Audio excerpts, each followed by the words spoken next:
Okay, hello. This is Chris with Bin Chickens. I am on the horn with Grant Crusor from South Rhodes Records. Welcome to the show, Grant. Oh, thank you. It was Crusor. But yeah, thank you. Oh, Crusor. My apologies. Yeah. No, it's all good. That happens like at least 100 times a day, so I'm all good. So you're used to it. I get it. Yeah. Um, so you are signed up as one of the vendors for our Bin Chickens vinyl fair. Is this correct? Yes. Excellent, excellent. Well, good work on that, first of all. Oh no, thank you all for helping to pull together another event. Always excited to be a part of stuff like this in the city, so looking forward to it. Definitely. Why don't you go ahead and talk to us about South Rhodes Records? Yeah, it started in 2018, March 2nd to be exact. Originally, I was just like hunting for vinyl one night. I was looking for Solange's Seat at the Table album. And I lived in Hyde Park at the time. And I just got really upset that I couldn't find it. And I had to drive all the way to the north side to go get it. It was raining crazy that night. And it took me 3 hours, back and forth just to go get this Sure. one LP. Like, this is dumb. Like, I grew up in a town on the south side where there were record stores everywhere. And of course, CDs came along, MP3s, all that. um, but the North Side has plenty of record shops. I know that there's a market for it, and I know it can exist. I just got upset with the fact that it didn't exist in my neighborhood. Um, well, I take that back. There is one on 53rd Street, but they didn't have it. And at the time, they primarily stocked used music. Um, and so I said, well, I can do something about that. And I refuse to keep having to drive outside of my community to get music, specifically music made by people who look like me. Yeah. Um, Yeah, so that's how it got started. That is a that's actually I really like that story. So I was checking out your website, which is it's southrhodesrecords.com, yes? Yes, that's it. Okay. I was checking out your website a little bit ago. Are you the one who writes like when you click on the different records, like when you're shopping, do you write like those little like write-ups, those little descriptions of the albums? Yeah, I take good time to like make sure I write down something significant. Usually something a little comical, but yeah. Okay, so first of all, I wanted to give you big kudos on that because I've been to a lot of record store websites, and I haven't seen that before. And I really like it. I think it adds a nice bit of personality. I like to read about music, even if I already know everything about an album, I like to hear what somebody else has to say about it. So I actually spent a good amount of time just kind of clicking through and reading a bunch of your write-ups, which so good work on that. I did enjoy them too. They are comical. They're enjoyable. So No, I appreciate that. Yeah, it takes a little bit of extra effort. Like I could just copy and paste the description that comes from the record label or whatever, but my one of my goals with this site and with the store overall is to not only help people build a collection they can be proud of, but also to like educate people too. I think there's a lot of posturing that happens in these record store circles of I know oh this and you don't know that, yeah. and I just don't really care for it. I want to target the person that is really trying to build their collection. They may not know something, and it's a lot easier to just approach them with like, hey, here's some information, as opposed to like, hey, I know this thing you don't know. Right, um, right, right. and so that's why I go, put in the extra effort to like, write a little description, include a little history about the album, that sort of thing. Um, I was checking out the Boys to Men Cooley High Harmony on there. Yeah. Um, is there a reason why the album doesn't have End of the Road? Was that not part of the original like track listing? Because I have the CD, which must have come out like after it was originally released because it's got like 17 tracks on the CD. It's got like a Spanish version of End of the Road, I think too. But I mean, that's one of my Yeah, favorite jams, and it's not on that particular pressing of the album. And I was just wondering if you knew why. yeah, I don't. But I can make some educated assumptions as to why. Uh, So that the one that I'm selling is a reissue. So that okay. isn't like the original that came out. And depending on when that CD version came out, that was probably shortly after the original came out. And they decided, oh, people love this, let's throw a couple more on there. But Okay. for vinyl, it may just be licensing issues. They say, hey, like we actually can make more money off that song if it's not on there. and they being like a record label or a publishing company, not Boys to Men. So Sure, sure. yeah, Because and then I was looking at you got the Boomerang soundtrack on there too, yeah, yeah. which End of the Road is on there. So I was like, I could knock it out by just getting both of them, and then I'll have End of the Road, along with obviously a lot of other good songs on the Boomerang soundtrack. Which I didn't realize that PM Dawn song was on there because Oh that's an interesting. yes, yeah, yeah. That Boomerang soundtrack. I think it doesn't get enough credit for what it did in terms of the R&B world at that time. Like it introduced TLC, Tony Braxton. Like that thing was just huge. And Babyface is a genius, and it shows in the way that they put that together and how it seamlessly fit the movie. And the movie, was huge at that time. So yeah, that soundtrack is really special, and it's really rare to get a soundtrack like that you can listen to front to back, and it defines sort of an era of music at that time. Great, great. Now I saw that you had like a graded condition on there. Are your records online? Do you sell both new and used, or what's the deal? Yeah, so that's the other thing that's a little unique about my store is I want to focus primarily on new music. But I recognize there's a ton of great used music out there. And so I said, all right, if I'm going to sell used music, I'm not going to do like the dollar bin stuff. Yeah. Or at least I won't prioritize that, right? I'll Right. prioritize the stuff like that Boomerang soundtrack, which is a lot harder to find. And it costs a little bit more, but I'll try to make sure I find things that are higher quality in terms of condition as well. You can find a bunch of Boomerang copies that are scratched up, but I don't want to sell Right. you the scratched up one. I want to sell you the one that like, oh, this is almost near perfect, or this is in very good plus, condition. Yeah, yeah. Um, I also saw the Patrice Rushen record on there, which is Yeah, funny because yeah, so I didn't see you at Chirp. I think my partner Julie may have yeah, seen yeah, her yesterday. yeah. She came by. We had a chance to chop it up for a little bit. Um, but I was at one of the other vendors' tables and they were selling that Patrice Rushen record, and he said he had told me before I started digging through, he was the guy who was running said, he was willing to haggle. If I wanted to throw a price at him and offer at him, Mm. the prices were negotiable. And that record was $20. And I was like, not for 20.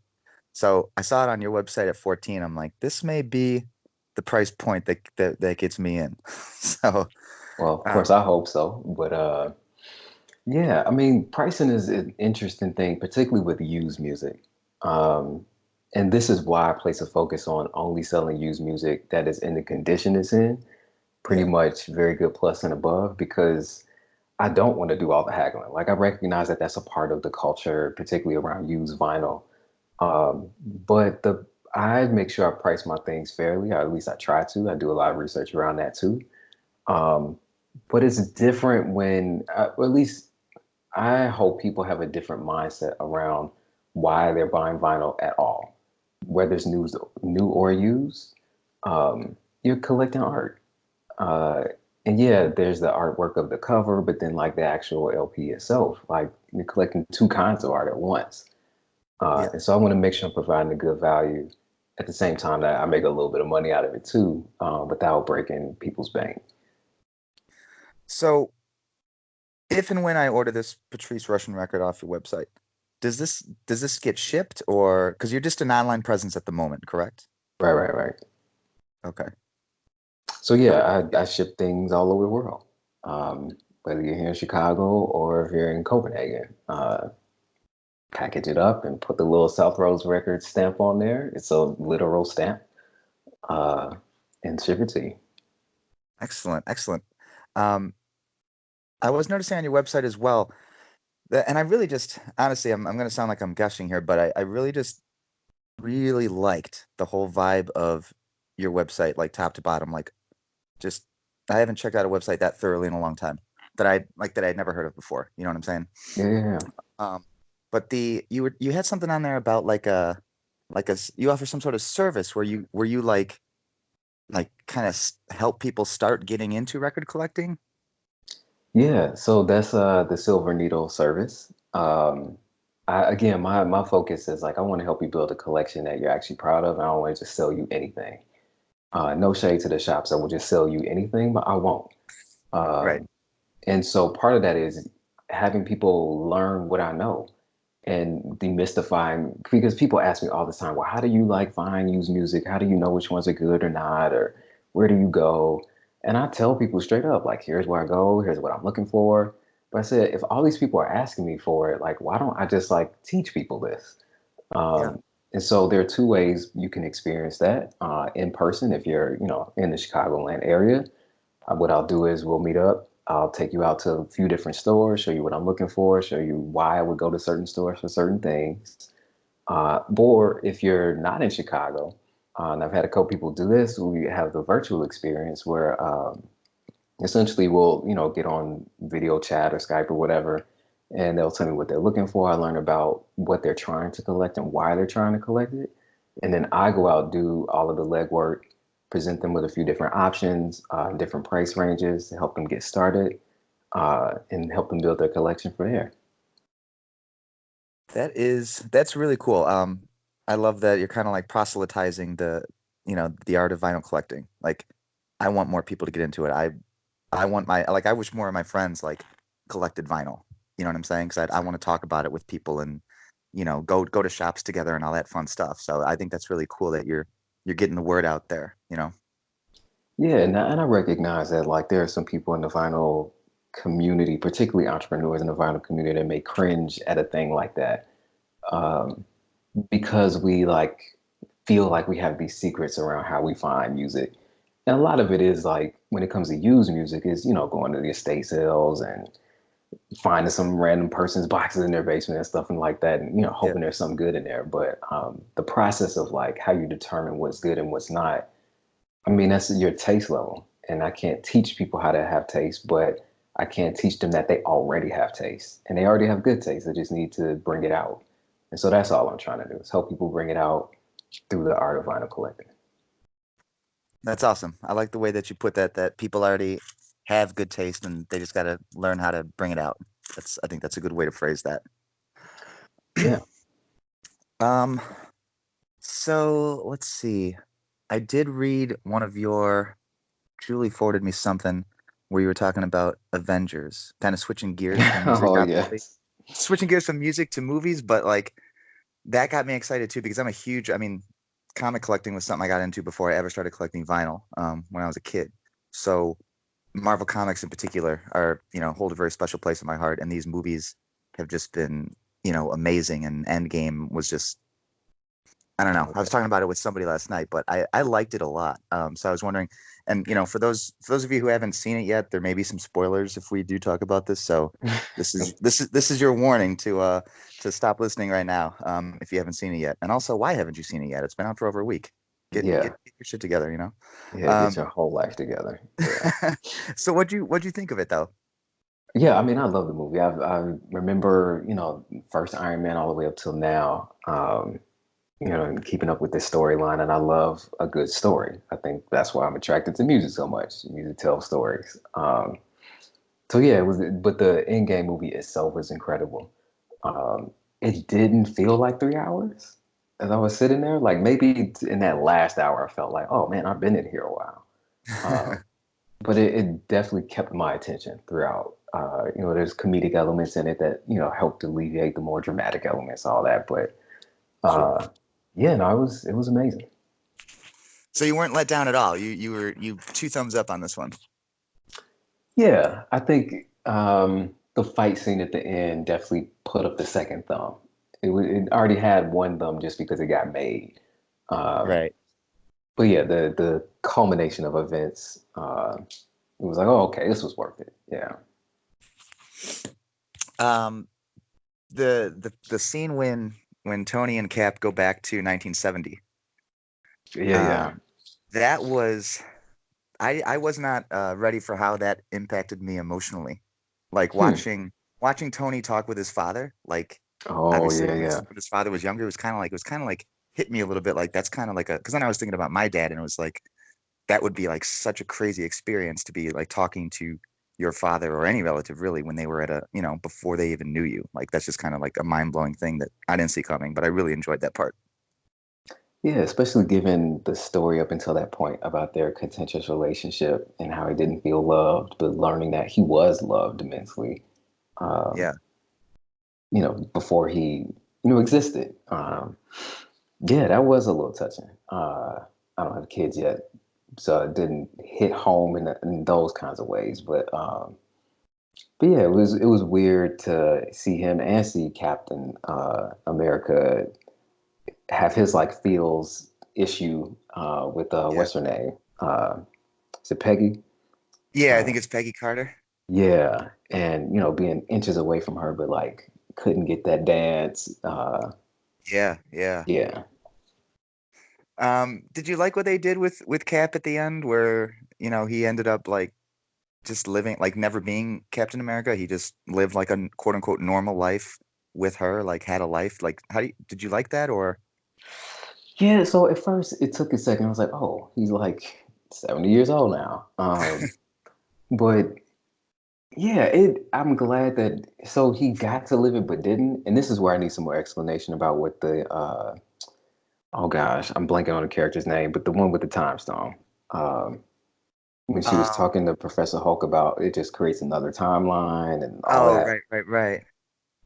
Because I feel like maybe he was never Captain America in that alternate timeline, or maybe he was. And like he just like dipped off for a second and got married and lived that life and then like kept doing the Captain America thing on the side. I don't Oh, know, okay, but okay. we do know he aged. I Yeah, was glad to see him get some resolution in that way because his life was, on ice, and he wakes up and everyone he knows is dead, and it yeah. sucks for him. So he got to like have a normal life, kind of. Um, so I was glad to see that because I do think there is value in the circle of life, and that some things should come to an end.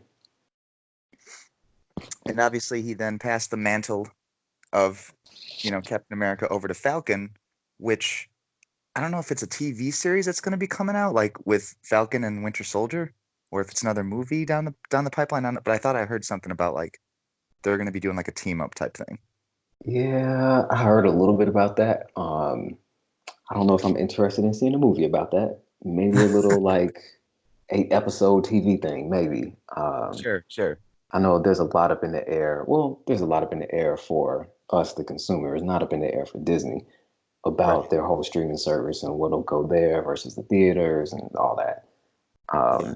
But I think there's a lot that's going to happen in terms of just like shows, TV shows that fans either want or have been asking for years or miss now that like Luke Cage isn't on Netflix anymore.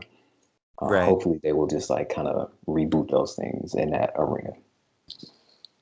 Um,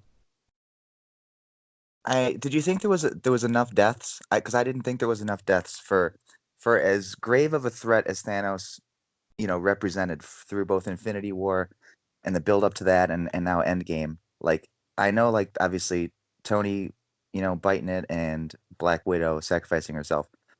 Those were like necessary plot elements. Like it was good that they had obviously those are two pretty big characters. Hmm. Um and it made sense in their respective storylines that they both went out like they did. But for that final battle with like all those fucking bad guys on the battlefield at once, like I was just sitting there like it's not realistic that no other hero is gonna, Yeah, bite it during this big all out. yeah. But I mean, and what's her name? Captain Marvel could have just like showed up in the first 5 minutes and ended that whole thing. Like, yeah, she really yeah, could have. She's kind of, I mean, it was good that she showed up when she did, but it's also like, where you been? yeah. It took a sweet time getting to the action. Yeah, there weren't enough, and it wasn't realistic. But I think we didn't come for that. Like we came for those people Yeah, to come back. Like we came for the other yeah, person to die. yeah, Um, yeah. That's true. but I also don't think. Gosh, well, I'm blanking on everybody's name tonight. Black Widow. I don't think she's dead. Dead. Really? I mean, she's definitely like in the Soul Stone or whatever. But like, they're not gonna leave her there. Like that just she's too good and too important of a character to other people's storylines for them not to like find a way to get her out. Interesting. They are gonna have it's like a prequel movie with just her. I don't know if that's coming out next year or in 2021, but Yeah. Yeah, no, and you're not gonna do a prequel movie and then just leave it there. Like, yeah, you're right. You're right. There's yeah. probably a way out of this. And you know what? I'm gonna try to keep the inner nerd in me from going full on nerd with talking about all these things about Marvel, but I do want to mention one other thing. Um, did you read like the Marvel comics like the last like 10 years or do you I just haven't. movies or what? So I just did the movies. I kept up on YouTube with what was happening in the comics a little bit here and there, but Okay. mainly as it pertained to the movies and what was different in the comics so that I could like better understand or better enjoy the movie, even though I Sure, knew it might sure. be different. So, and I don't collect comics anymore because then like my vinyl collecting kind of surged forward, and now I'm just like I just spend money all the time on records instead of comics. But Same um, here. yeah, when I was reading them, I think it was 2007 or 2008. There was a storyline in the comics called Secret Invasion, Okay. and it was about the Skrulls, which are an alien race. Which I haven't seen the Captain Marvel movie. I heard that they were introduced in the Captain Marvel movie. Yes, they were. So they're shape-shifting aliens, and do they have that in the Captain Marvel movie? Like, did they talk about that or? Yes, they had that. Yeah, they talked about. I don't want to ruin that movie for you, but yes, they did talk Okay, about it. okay. So in the comics, um, it was really kind of I thought it was awesome that they came up with this idea. Um, Elektra died in a battle with some hero group, and when she died, her body she turned out to be a Skrull in disguise and had Mm, been a Skrull for like years. So like when she died, her body like I can't think of the word, but it reverted back to her original like Skrull body form, like the green skin and all that shit. yeah, yeah. So all the I think it was like Mr. Fantastic was looking at it, he's like, holy shit, like we have no way of determining who is a Skrull and who isn't. So they had this whole big storyline where like Skrulls had infiltrated various governments and superhero groups like decades ago to try to prepare for an eventual Earth invasion. So then all the heroes were like there were some heroes that had been like fighting as heroes for a couple of years, but they were actually Skrulls in disguise. So Wow. yeah, it was kind of mind blowing.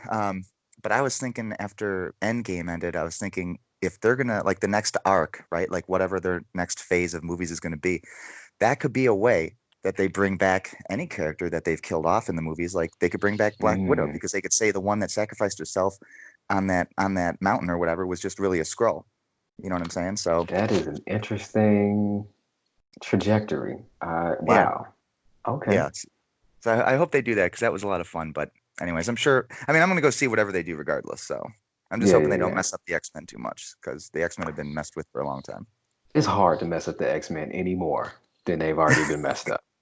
But So I, but I don't want them to try. That's the point. right, right. No, I think Marvel is, and they know, like they've been watching this happen for how many years now with Fox. So I think they're like, okay, we know if we touch the X-Men, we got to go way out the park with it. Yeah, Um, yeah. and I think they will. Well, I hope you're right because they were always my favorite comic franchise. So I want them to get Yeah. the same treatment, the same respect and storytelling as the rest of the MCU characters I've been getting with Marvel. So So I will say this about X-Men and Marvel for years, even before the Black Panther movie came out. I have been wanting them to do like a three movie thing like they did with Wolverine for Storm. Because I always said if they tell Storm's story right, then they have to tell a story Black Panther. And yeah, that's a way to bridge them together. Um, yeah, yeah. and so now that X-Men and all those other characters are under the Disney branch, I'm hoping that they like will draw that line back to the comics somehow. They'd have Because to, it right? They'd have to. Yeah, they gotta do like another like prequel movie with one of them Right, to make that happen. But yeah, that story is super powerful, but it just it's been lost because of politics. But yeah, right, right. Um, okay, so switching back onto vinyl, yeah, which yeah. like again, I love talking about comics and I love talking about vinyl too. Um, how do you mind me asking how old you are? Oh, 33. Okay. So I'm 38, so I'm a little bit grayer in the hair there, but what hair I do have left. But so I feel like I'm just kind of trying to get a vibe of like what era maybe you kind of like you grew up in. Were you like have you been collecting records? I think on your website at one point you mentioned something about 20 years you've been collecting vinyl.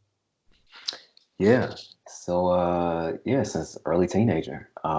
First started going through my parents' stuff. Learning, well, I take that back. Going way, way back as a little kid, throwing 45s at the wall because me and my sister thought they were frisbees, and breaking them. And then my dad coming home and losing his mind. Uh, and it's a wonder we're still alive. But now that I'm Yeah, older and I understand, like, oh shoot, like these 45s are worth not just worth a ton of money, but like it's just really good music that's hard to find now. yeah, yeah, Um, so I was like, 4 when that happened. But 12, 13, started just collecting music, period. So getting tape, CDs, all that.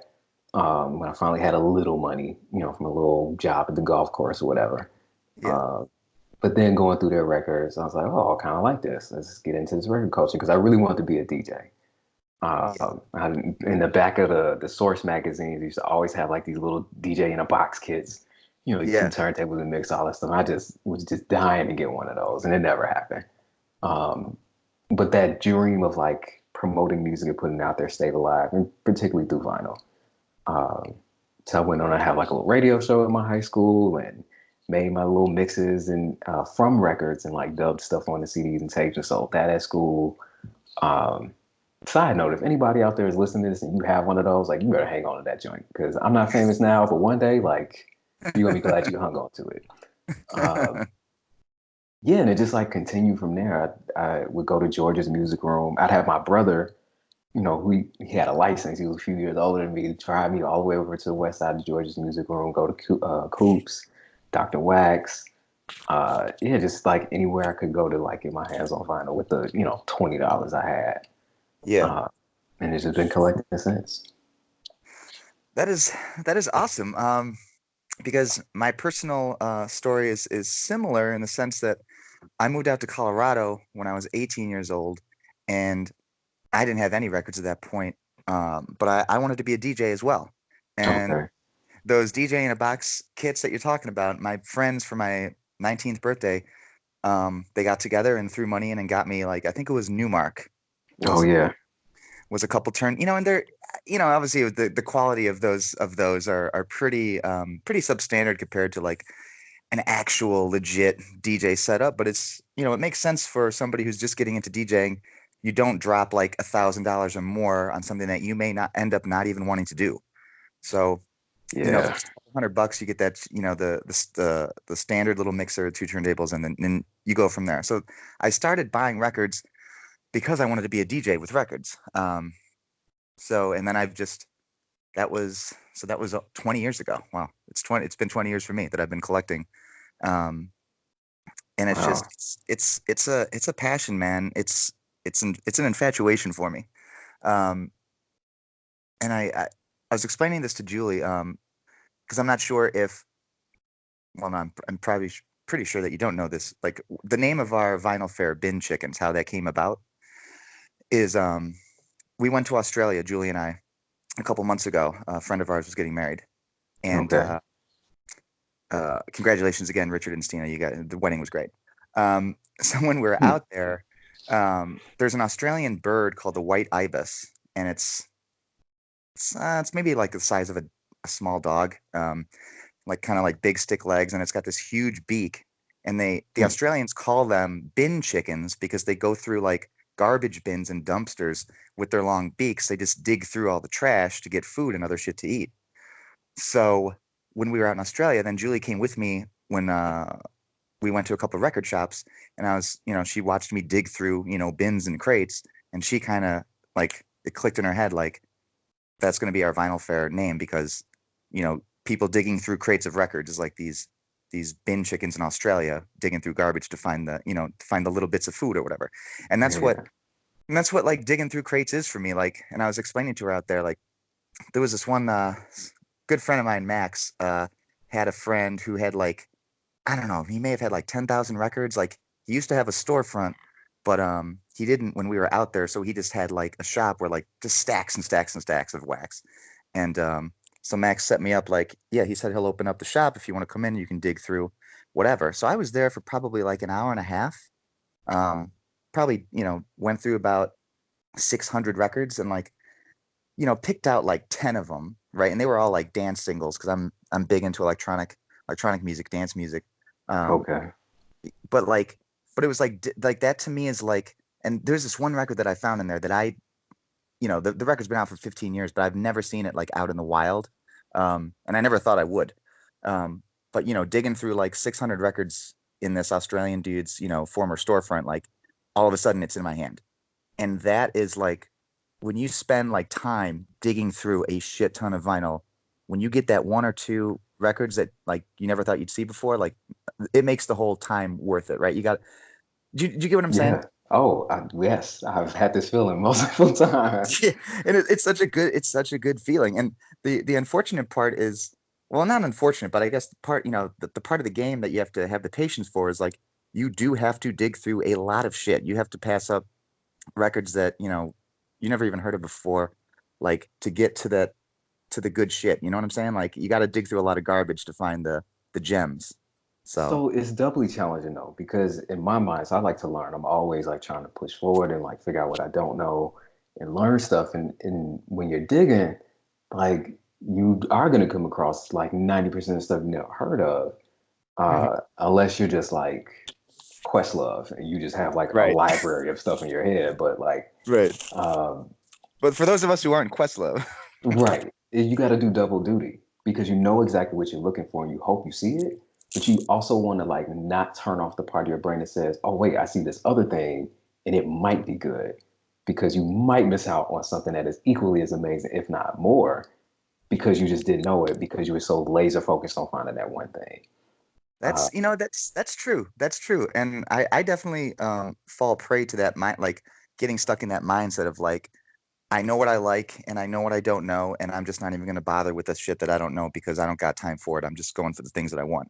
I definitely like I get in that rut like very easily. So yeah. And I mean, it's like, so as a person who's like on the other side of the table doing all these pop-ups, I see it all the time. Like I know exactly who's like not gonna spend any money because like they're flipping through it, 1,000 record per second speed.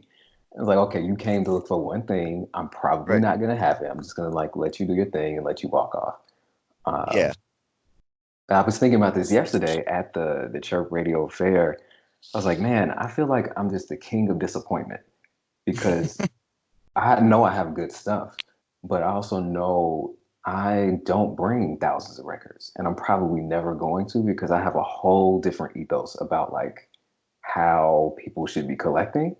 And it's not to like throw shade on anybody that brings all the thousands of records. Like keep doing you, but I'm only gonna bring like maybe two, maybe 300 at Sure. most to any of these fairs because I really want you to spend time going through learning the thing you don't know.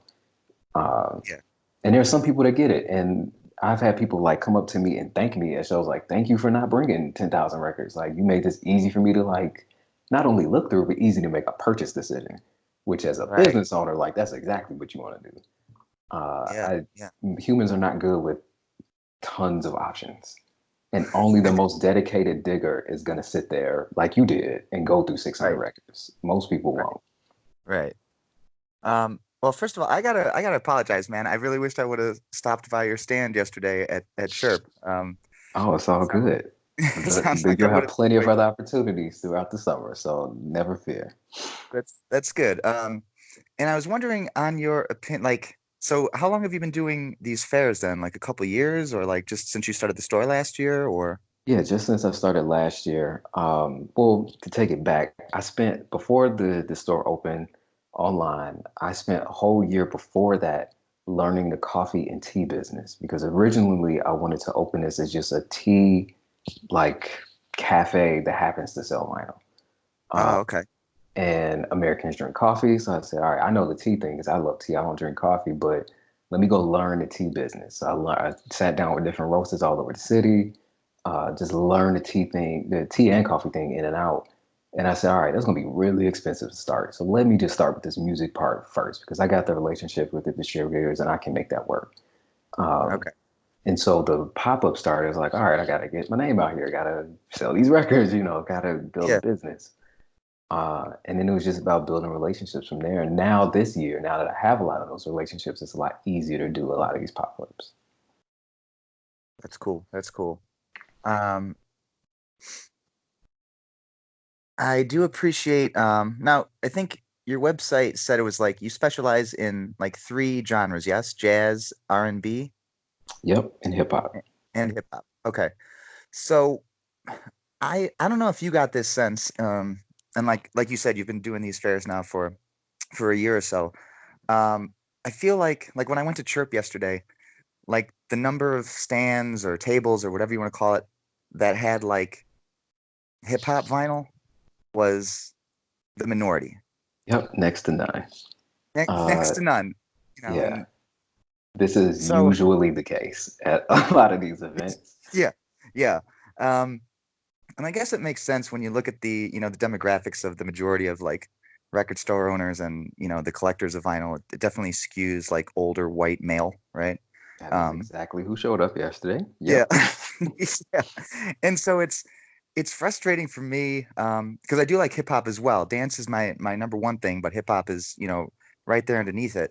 Um, like I go to these fairs and I go into certain stores and I already know going in like that I'm not going to find, 10% of what I'm not even going to see like 10% of what I want to see because these places don't really care about hip hop or dance music. So like going to the fair yesterday, I wasn't surprised by it, but it's still it frustrates me personally all the same that I was there and it's like, oh cool, like everybody has the same, fucking 10,000 Tin Lizzy and Todd Rundgren and Yeah. all the classic rock and roll albums that we've all seen a billion times. Like they're here all over again, as if all these old guys haven't already picked these up before.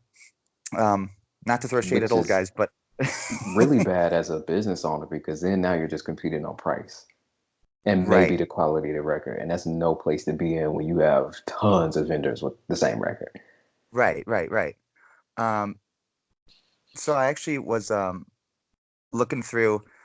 This one guy had like, and I mean, he had boxes and boxes and boxes of records, probably a couple thousand records there, and then he had like it was a little bit more than a handful. It was probably like 30 to 40 records in this little section that he had labeled hip hop. Okay. Hmm. So I looked through that section, the 2 minutes that it took me to go through all of them. Um, and he asked me, he's like, he's like, you're into hip hop vinyl. He's like, I don't know about any of this. He's like, do I have good shit? Like, I don't, he's like, I've got more at my house, but I never know how much to bring to these shows because there doesn't seem to be that big of a market for it. Um, so I don't know where I was going with this, but I did pick up What one are of my his thoughts records. on that? Yeah. Like, yeah, just like it must be frustrating then, like, because you've been at these fairs, so you say the same shit all the time.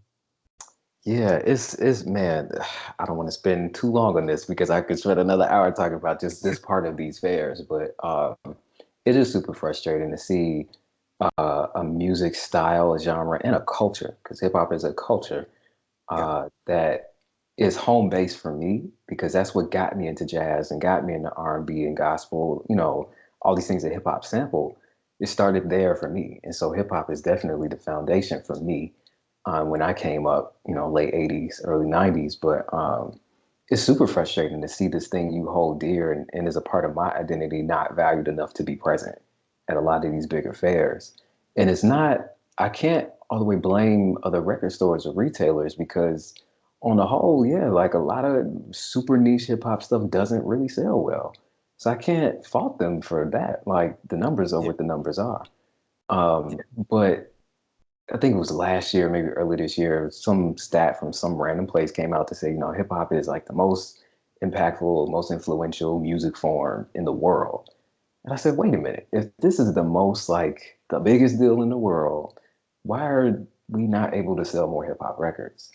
right. And there's a lot of garbage hip hop out right now. I won't even go down that tangent, but That's a uh, whole other conversation for sure. all the thing. But there's a lot of really good hip hop out too, old and new stuff. Yeah, Uh, and there's just a lot of people who are unaware that like new music of any genre, but specifically new hip hop is still being pressed up on vinyl. Like a lot of people I run into at fairs that like have no idea that like they can get a Rick Ross record brand new. Like it right, just they don't even think about it. Um, and so it's gonna take some work, but I now I understand where that comes from. That like the gentleman you spoke with, like wondering what he should bring, right. because a lot of the fairs that we go to, there's not a lot of hip hop heads that are coming there. And I thought about this as I was driving home last night. It's like, man, do I need to form my own fair where it's mainly just hip hop, maybe some funk, some jazz, some soul, uh, and if I did, like, would people support it? Uh, Right. would the people who have that vinyl who want to sell it come out? Would the people who are looking for that vinyl come out and buy it from these vendors? I don't know the answers to those questions, but there are definitely things that have been resting on my mind in the past 13, 14 months. Yeah. Yeah. Huh. Because there are no, I'm assuming, well, I don't really know how many types of record fairs are out there, but I'm sure if there's any hip hop leaning um, record fairs, there's probably not any. Yeah, I mean, I'm sure there's some somewhere. I have not found them, and I certainly have not located them in the Chicagoland area, which is crazy to me. Yeah. Uh, but yeah, I know there's space for it, even if it's not, you know, 3,000 people showed up kind of event. I do think that Sure. there's a market for it. Yeah, I had somebody come up to me yesterday, and they were, because I was like way in the back of the room, which kind of happens to me at all these, functions. This person came up to me and they were like searching. They went through all the aisles, all the tables, and like just lit up when they saw me. It was like finally, like somebody has some hip hop in here. I've been Yeah. looking for it. Yeah. And that was like towards the end of the day. So I'm tired. The person showed up, an hour before the thing closes, but that it was worth it for that one person to see and know that, okay, yeah, there is somebody still out here that cares to sell this. Yeah. Um, Yeah. yeah, and being real, like, I don't stock as much hip hop as I would want to, and the kinds of hip hop I want to.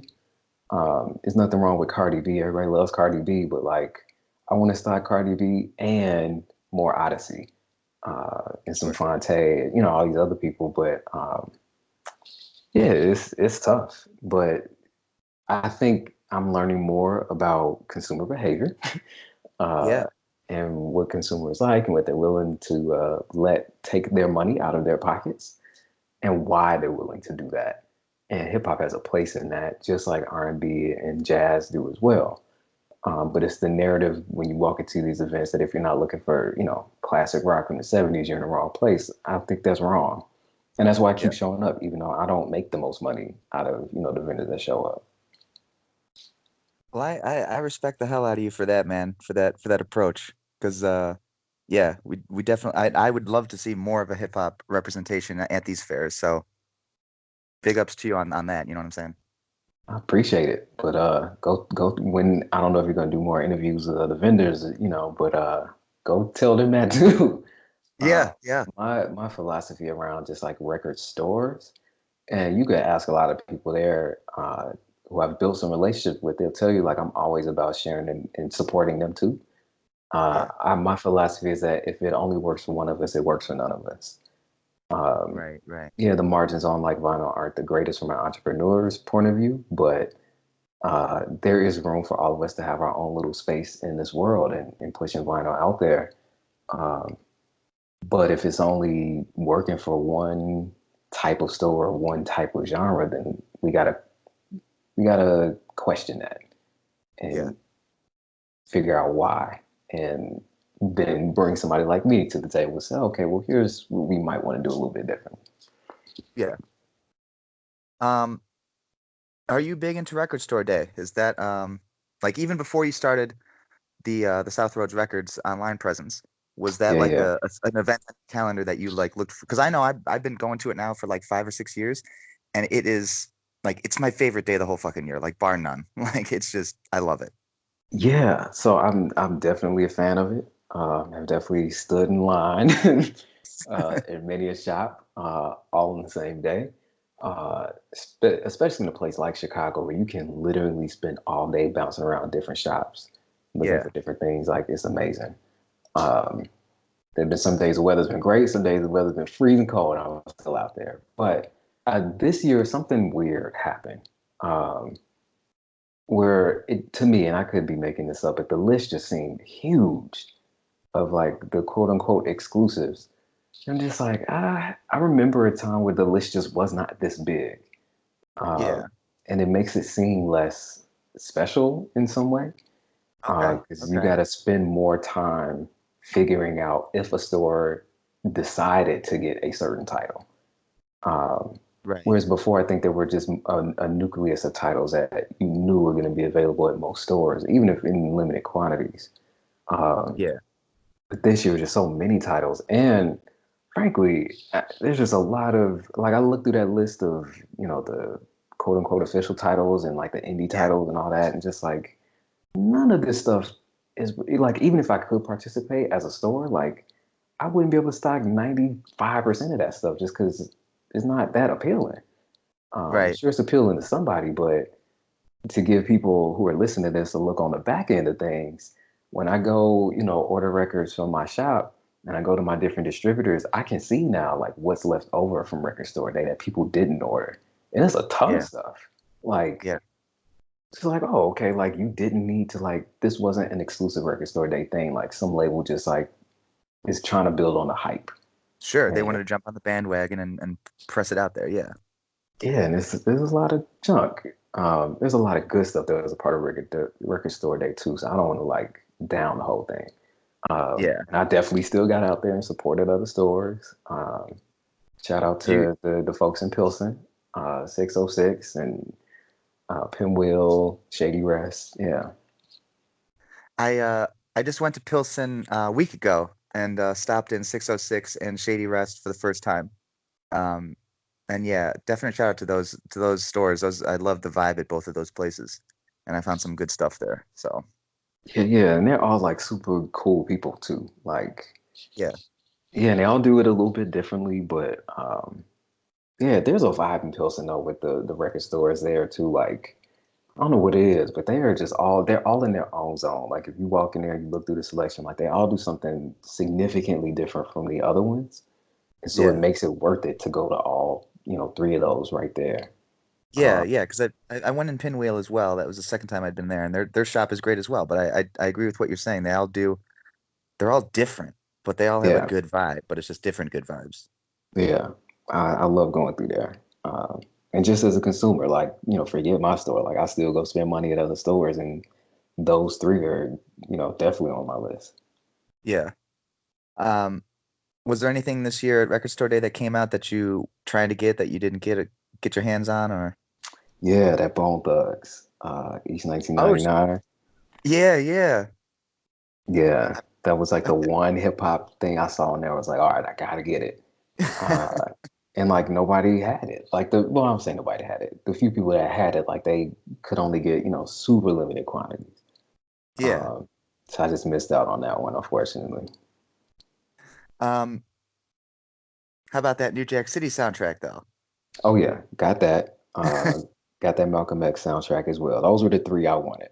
Um, Okay. yeah, and like you said, like I make a list every year. Like I go through that whole Yeah. thing, make a list in my phone, make sure I know where I'm going, which stores Yeah. I think might have it. But I was able to get those two. Shout out to Pinwheel and 606 because they held me down with those. And yeah, missed out on their Bone Thugs. But now I'm sure it's on the internet for like $1,000 or something stupid. But yeah, Yeah, and it bums me out like because you can go on like Discogs and see copies of the shit that hasn't even like it's before Record Store Day. It's stuff that's coming out on Record Store Day, but people are already listing it on Discogs, at yeah, these jack prices, and it's like I understand that that's like part of the nature of the whole business because it has gotten so popular that it does have this other I view it as like a more of like a negative influence is like people just trying to flip shit for money, yeah. which which I get it. Like people want to make money and flipping records is another way to do that. But like it just doesn't feel it like that's not to me that's not what record collecting is about. You know what I'm saying? Um, Well, yeah, and specifically records that came out for Record Store Day, like that completely detracts from the ethos of Record Store Days to go support independent stores, right, physical right. stores. So those records in particular, when I see people do that, like it's particularly egregious. Like, come on, Yeah, it's uh, pretty galdy. yeah. Um, but I don't have a Discogs page. Like, that's part of the reason. Like, and I'm on there. Like, I have my own personal page. Sure. But like as the store, like, and I'm not. It's not to say I never will, but I've been able to get people from other countries to come to my website and buy records Yeah, from my website. Like, I'm good, you know. Like, I don't. yeah. Discogs is cool, and it definitely serves a purpose. I'm thankful the thing exists. I Um, I am in love with Discogs just because there are records that I will never see out in the wild. I can look through, 50,000 records, a year for the next 20 years, and I'm not going to find that, Miss Kitten and the Hacker Frank Sinatra single that I was able to pick up on Discogs like 2 months ago. Like yeah. it definitely provides like a needed service for those rare things that this is the only way you can get it now, you know. Well, for me, it's like a library or an index of just like as much as people were able to put in it. And in that regard, for historical purposes, even if I'm not going to buy something, just knowing that someone else out there has it and they cared enough to put the information about it online and keep it alive that way, like that's super important to me too. Particularly with like the different releases. Like look at Jay-Z's Reasonable Doubt album. Try to get an original copy of that is going to cost you some money. Mm. But all of the different presents over the years, that's super helpful for somebody like me who like I want the original copy so I can sell it to somebody. But I can be able to sell it to them with assurance because I was able to go on there and look out the run out numbers and all the stuff that people Yeah, put yeah, on there. That just what Discogs provides as a resource for just information about albums, particularly hard to find or rare stuff. yeah. That is priceless. Um, and so I'm super appreciative of them for that. Now they need to do something about the people who are like listening record store their records before they even drop. Like that's a problem. But Right. yeah, And I didn't even think about that, but you're absolutely right. Just the cataloging aspect of the website is crucially important to keeping the information on these, like you said earlier, pieces of art alive. That's definitely crucial. yeah. And I'm a part of me loves having like all of the exact details about a thing down. So being able to go in there and get an alert that so and so updated a release with this bit of information. I was like, oh, cool. Like someone else out Yeah. there cares about this in the nerdy way that I care about it too. Oh, there's a lot of people out there because that's like all of my updates that I get in Discogs. Every time I log in, it's like there's at least a couple of, you have this in your collection and it's been updated to reflect some extra bit of information on, whatever is etched into the run out or, some little Yeah, nuance of this particular pressing. Um, yeah. I was and I still have a lot of vinyl that I have to catalog. I've fallen behind on listing it, but when I was doing it one night recently, I was listing was trying to look for the exact version of the Peter Gabriel So album that I had. Hmm. And it's like I got pretty frustrated because there's like 50 fucking versions of that record. And like, it was just like repressed, it seems like every 6 months for like the entire decade of the 80s. And like it was mind numbing to like go through all like, well, which version is this? Well, which version is this? Like, and I just couldn't figure it out. And I think I just gave up and just clicked on any one of them, I just wanted it in my collection. I didn't care to have the exact version because I couldn't even figure it out at that point. But Yeah, that's tough. When it's those super popular like things that a label just people just kept wanting it, and so they just kept repressing it. Like yeah, that, yeah, that gets mind numbing after like the 10th one. Like, okay, you know what? I'll just come back to this. But likewise, I have, and so my personal collection isn't like thousands of records because what I like tell other people, like, I want you to build a collection proud of, like, I try to do the same thing. And I have like hundreds of gigabytes worth of like music digitally. So I tell yeah, myself if I am gonna buy a record, it has to be something I absolutely love and absolutely want to play on vinyl. And so that has helped me not be super poor, but it's also helped me like make sure I have a collection that's not thousands of just like, oh, I forgot I had a copy of this, and now I have three of them, right, which has right, right. happened before. Like if you spent any time more than a year of digging or collecting, you're gonna buy something you forgot you had. But Yeah, yeah. yeah, I think Julie maybe mentioned something to you about review if you had some album reviews or yes, yeah, there are a couple on my mind. One just, well, I won't say just came out about a month ago. And then another one that came out 3, 4 months ago. Uh, so the one that came out most recently is Bussin' by Devin Morrison. Uh, that is that is my album of the year, and I know we're only in May, but It's a bold statement. it's concise, it's clever, it's funny, but as a person who loves R&B, like, and R&B going in this back and forth discussion of, oh, is R&B dead, or nobody's putting any money into it or anything like that. Like, he took R&B, just said, I don't care what the discussion is, it's mine now. Uh, Okay. yeah, it's, if you have not heard it, or if you listener, whoever's listening to this, if you have not heard it, go look up Devin Morrison, and he's got a few other things that are streaming and out there and whatever. But yeah, he's on his label, Nothing But Net, which also putting out good stuff all over the place. They just wrapped up a U.S. tour. Now they're in Europe. Chicago was their last stop. I'm mad I missed him when he was in town, but yeah, Bussin' that's the album I cannot stop talking about, cannot stop recommending to people. I got a few copies on the way that are coming to the store, so get ready for that. And Excellent. the second one is on my mind. Some artists in the UK, uh, Zylo. I hope I'm pronouncing that properly. Zylo, Zilo. She has an incredible set of. So she's like a visual artist, but also a musician.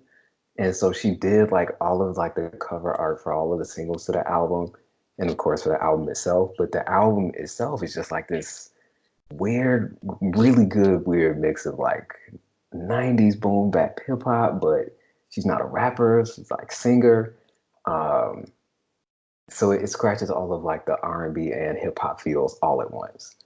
Okay. Um, but yeah, she's on point. And what was the name of that one? Blanking on the name of that album. Hold on just a second. Let me dig through here because I have it. The Nature of the Beast. That's it. I knew there was a beast in there somewhere. Yeah, The Nature of the Beast. Uh, Zylo. So that came out in 2018. Yeah. Okay. Um, I did want to ask you because I don't listen to jazz. I know absolutely nothing about jazz.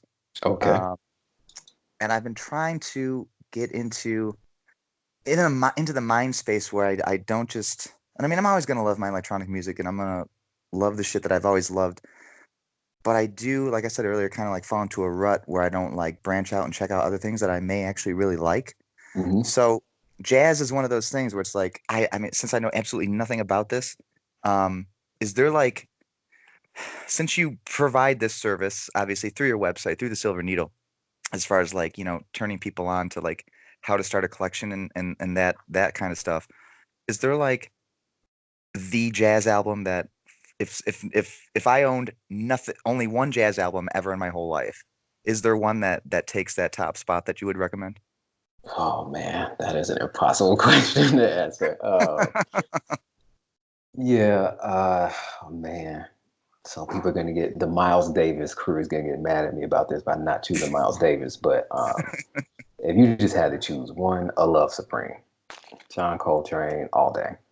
Uh, Okay. Front to back, that is an experience. Um, but it's also, as you get more nerdy about it and you start reading about how he like created the album, you're just like, oh wow, this is like technically perfect as well as like it just sounds amazing. Um, Okay. so I'll give you that as like an older like pillar of just jazz music. But if you Sure. want a newer pillar that might be an easier entry into just jazz itself, I recommend you start with Stretch Music by Christian Scott. Um, Christian Scott Atunde Adjua is this whole name, but Christian Okay. Scott. Um, Stretch Music came out through 2015, somewhere around there. And his idea, I mean, he's been amazing. He's from New Orleans, been creating just amazing jazz music since like teen years. Was Okay. touring as a teenager, but with Stretch Music, he like really refined his sound to the point where he was like, all right, let me bring in like other elements of like hip hop, um, some kind of dance stuff, but not quite like dance music. Like I think you might define it, but and put them all in this melting pot with jazz as like the foundation of it. He's a trumpet player or horn player rather. Okay. But yeah, uh, Elena Hughes, who he essentially introduced on the album, is a flautist. She's amazing. She's also a singer. Uh, yeah, Stretch Music. If you're looking for like a recent jazz album that make you like, if you just want to throw that name out there in a crowd at a party Yeah. to be in the know, like that one is like, oh, Act okay, like I know what I'm talking about. yeah, that one to set you up right. You'll know what you're talking about. Okay. Okay. I appreciate Yeah. that. So start at those polar ends and like work your way to the middle. You'll be fine. If you're looking for a certain year in jazz, or just like this was the year, a lot of people center on 1959. There's just a year where a lot of like those pivotal albums in jazz music came out. Okay.